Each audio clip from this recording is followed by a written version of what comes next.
Listen, hear me out. I know what you're thinking. Lego Incredibles? You choose possibly the most rushed Lego game to date as the next every character ranked? What about Lego Lord of the Rings, or Lego Harry Potter, or Lego Marvel Superheroes? Well, no, and no. At least not yet. I'll get there. I chose Lego Incredibles because I completed it 100% before all the rest. And I mean like 100% complete with all collectibles, all characters, the whole shebang. And I gotta say, the game was sloppy. It took me a grand total of 15 hours according to the in-game clock, but my Switch said I had been playing for 20 hours or more. That means that at least 5 hours was dedicated to loading screens. And yeah, I felt the 5 hours. Don't get me wrong, it was painful, and I really did deal with it for the completion. There's somehow a total of 119 characters in this game, excluding custom characters and including the one DLC, and I sure am shocked how many characters there are considering how little there is to do in this game.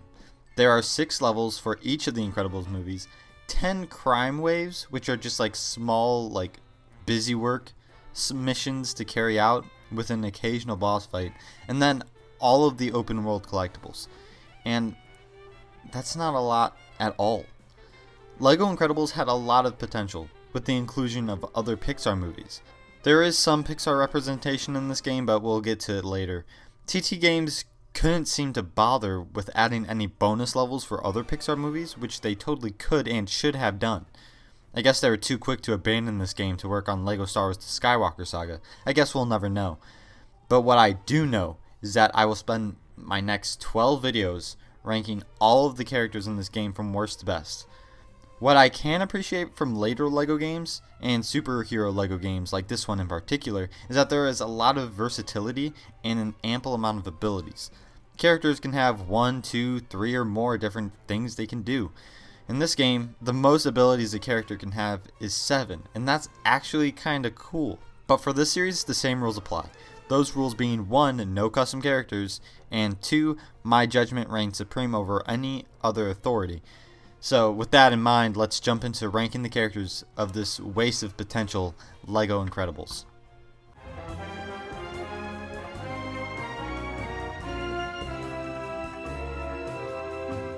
Yes, let's start with the most beloved character in the Incredibles. What, you don't mean you don't know Tommy? The well-known chauffeur of Winston Dever? Yeah, that's who he is. I don't know what prompted the developers of this game to think, yeah, we need a chauffeur of a B-list character in the second movie. I know I tooted this game's horn a bit a minute ago for the amount of abilities, but not one was given to Tommy Boy here. Some characters were really stretched to have some abilities, and I'll get to those when I do, so it's a little disappointing to see that they didn't even do that to my favorite character so far in this list. Fortunately, there are only 4 characters in this game with no abilities, and we'll cover all of them in this part, unlike Lego Star Wars The Complete Saga, where the whole first part and a half were dedicated to useless characters. Ugh.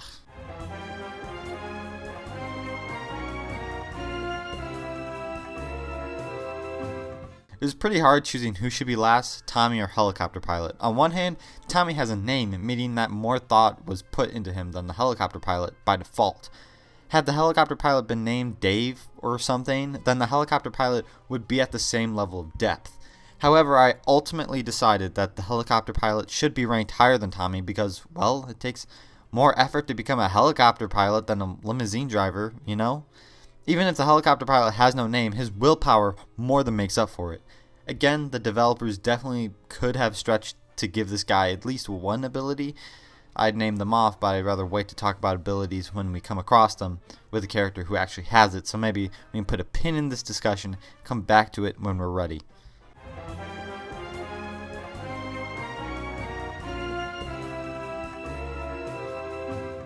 Another classic character, the Chad Brentley. This was the anchor at the KQRY news station that interviewed Elastigirl in The Incredibles 2. He also ended up being hypnotized by the screenslaver. So this guy is a chump. Yes, that's my official analysis. Anyway, just like Tommy and Helicopter Pilot, Chad Brentley can't do jack. I mean, He's a journalist, so what do you expect? Heyo, pound it. That was a good one. The youth like it when I slam the media, right?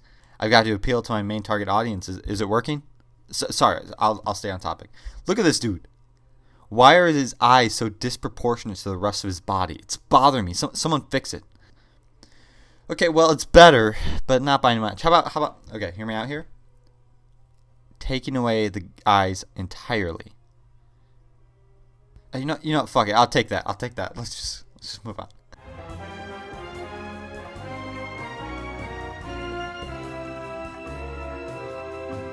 Yeah, I'm feeling the burn, but not the burn you think. Crop here is deserving of the title of Best Useless Character, and frankly, he beats all the characters we've covered thus far. That's what it means, Best of the Useless. Why is that? Well, do you know who this guy is? The coincidence, I think not guy from the first Incredibles film. This guy ascended the movie he originated in and reached memedom. For that alone, he gets to be the best of the worst. Considering some of the outlandish characters that are in this game, I definitely would have been down for just another variant of Bernie Crop. This guy's everything I'd want to be. Man, what a great guy. I totally have more things to say about him, and I'm totally not stretching for time. However, instead of telling you about the things I have to say about Bernie Crop from the hit Pixar film The Incredibles, I will instead leave you wondering why I wouldn't talk about him more.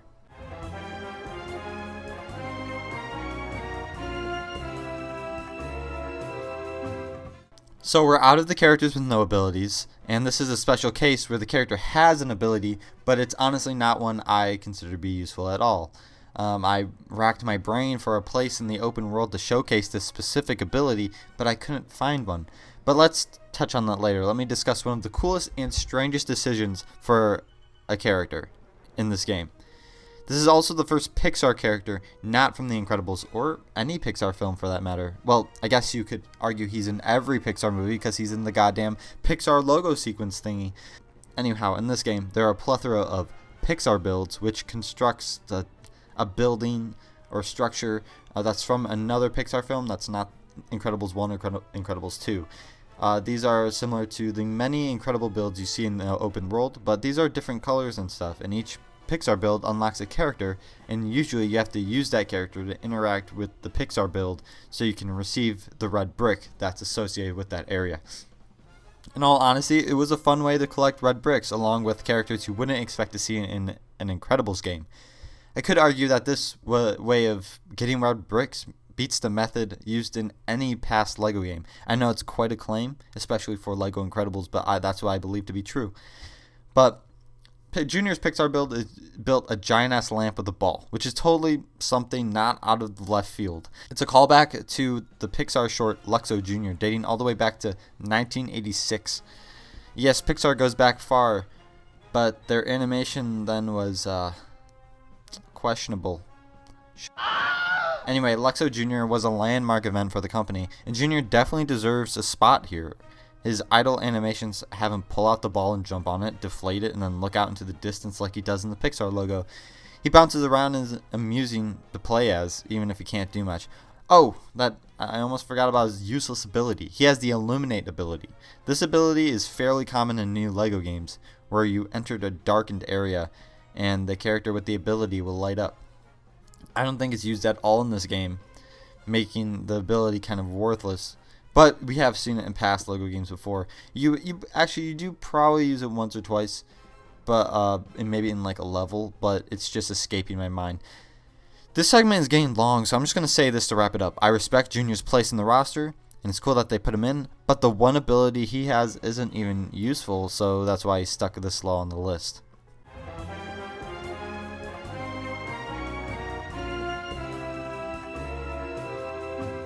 I didn't expect for that Junior segment to last so long, but he's an important part of Pixar history and should be treated as such. But now let's move on to a less important but more useful character, but only by a smidge, the Municipal Mayor. The Municipal is the city we see in Incredibles 2, and this is the guy that presented the hover train, got in, and was like, oh, it's going the wrong way, we are screwed. He's easily spooked, I guess, and that's why he has the sonar ability. Out of the LEGO games covered on this channel, we've seen the ability in both LEGO Indiana Jones and LEGO Batman, so this isn't new. But in case you're new to the channel, sonar is the ability to shatter glass pieces. Again, it's not an ability used often, but it's still more than illuminate. It can also stun enemies for a moment, but enemies aren't really trouble enough to bother with doing that.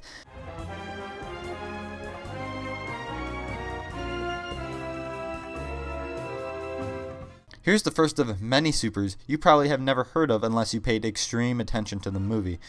Vectress was one of the supers that fell into the same trap as Mr. Incredible and paid for it with her life. Honestly though, I'm not surprised she was lost to an Omnidroid. Her only power is that she can scream loud. In case you haven't guessed, Vectress has the same one ability as the municipal mayor, Sonar. She screams and that's about it. But what is that going to do to an Omnidroid? She probably was stomped in like 2 seconds. At least Mr. Incredible could withstand the power of an Omnidroid with his super strength. On one hand, it's cool learning about these random supers that had lived in the Incredibles universe, but on the other hand, I have no attachment to these characters and I ultimately just forget about them. That's the problem with the roster in this game.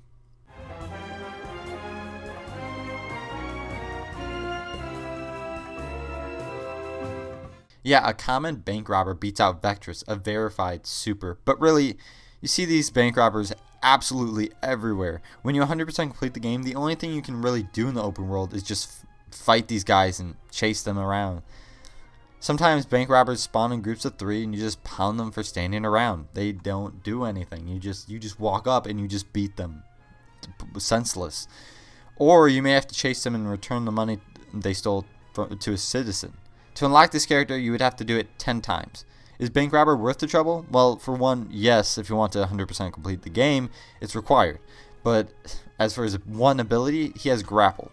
The grapple ability is not new to LEGO games, but it wasn't in any LEGO game covered on this channel. Well, LEGO Batman had grapple, but in that game, it was a way to move to different elevations. In this game, grapple is used to pull things down, open, or what have you. Grapple is used a lot in this game because one of the main characters have it and they play a role in a lot of the levels. So yeah, Bank Robber has a useful ability, but there are many other characters who have grapple alongside other abilities as well, making this guy kind of obsolete.